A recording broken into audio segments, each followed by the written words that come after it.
Hey everybody, and welcome to the preview of the game where someone's going to score an absolute cracker of a goal and there's nothing you can do about it.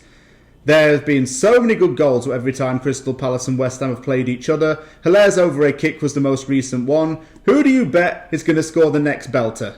Comment below.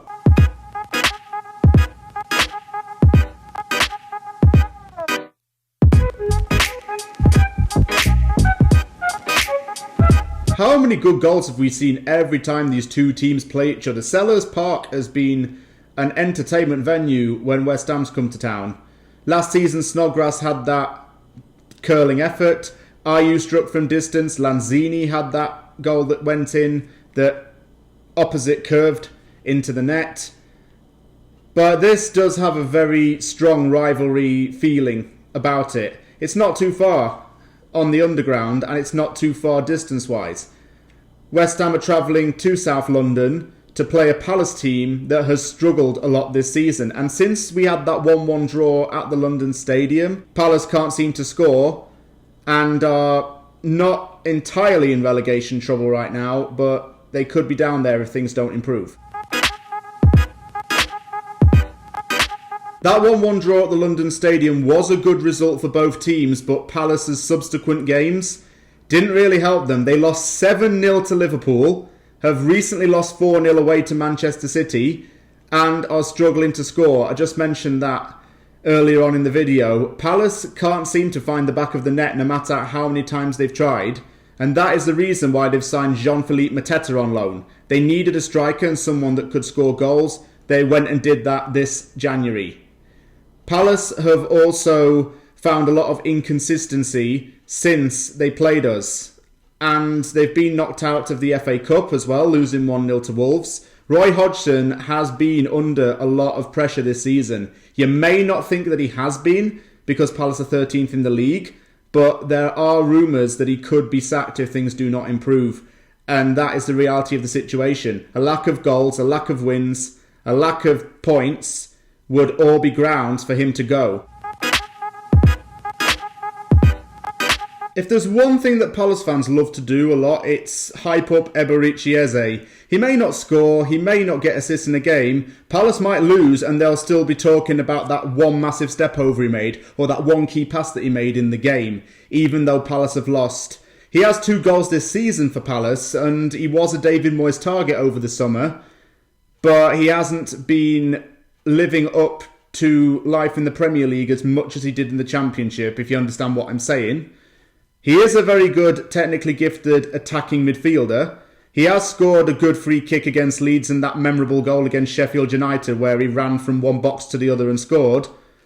But he is a player that Palace fans overhype, if you could say. They are in awe of him, and like I say, he's a good player, I understand it. But if Palace aren't winning and Edze's done nothing in the game in terms of assists or goals, what's the point in going crazy over him? Still a very likeable player and someone that I would have liked to have seen at West Ham, but now that we have Ben Rama, I'm not going to moan. Both Crystal Palace and West Ham have had an Ayew brother. West Ham had Andre Ayew and Palace have Jordan Ayew. So that's something that kind of joins the two teams together. A player called Ayew who is from Ghana, who has scored against either team. Andre Ayew scored against Crystal Palace in 2017, and Jordan Ayew scored twice against West Ham in the 1920 season. One at the London Stadium and one at Selhurst Park. Jordan Ayew is going to be Palace's secret weapon, because every time West Ham play Palace, Ayew tends to have a little bit of a field day against us. He didn't in the draw earlier this season though, but he has scored against West Ham in the past. He's a reliable striker. He gets goals in games when they're most needed. Let's throw in a defender into the mix and say Joel Ward. He's been at Palace for 9 years now, and he is one of the most versatile players you can find. He's played all sorts of positions in the defence, and he is naturally a centre-back. He's played in central midfield and defensive midfield roles, and he's also known for a lot of charity work. He is a practicing Christian who's done pilgrimages and fundraisers, and his activity off the pitch is credited. BBC Football Focus did a story on his religion and how important it is to him. And on the pitch, he's one of Palace's best defenders and a very underrated player. James Tomkins is one of my all-time favourite West Ham players because he's been there for roughly the same amount of time that I've spent supporting West Ham. He was at West Ham for 8 years and now currently plays for Palace. Tonka graduated from West Ham's academy and made his full West Ham debut in 2008. In those 8 years that he spent at West Ham, he was part of the Championship playoff winning team of 2012. He was named into the Championship's 2011-12 season Team of the Season. He scored 8 goals and the last ever FA Cup goal to be scored at the Bowling Ground. He scored a header in a 2-1 replay defeat to Manchester United. He left West Ham to join Crystal Palace in 2016, and the right-back situation wasn't solved for a year until Zabaleta was signed. Palace have had a lot more time to prepare for this game than West Ham have, because Palace haven't had the distraction of the FA Cup, if you could call it a distraction. So Palace are well rested.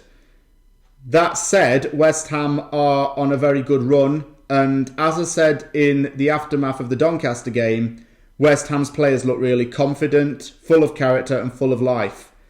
So West Ham win is what I'm going to say, and I'm going to say 2-0 to West Ham. Thank you very much for watching this episode of Opposition Uncovered. If you liked the video, hit the like button, subscribe for more content. I'm watching the game on Tuesday. I'll have the aftermath for the game against Palace after I've watched it. I'm going to throw in a few more articles on my website as well for you to read. Thank you very much for watching the video. Take care, and I'll see you all soon.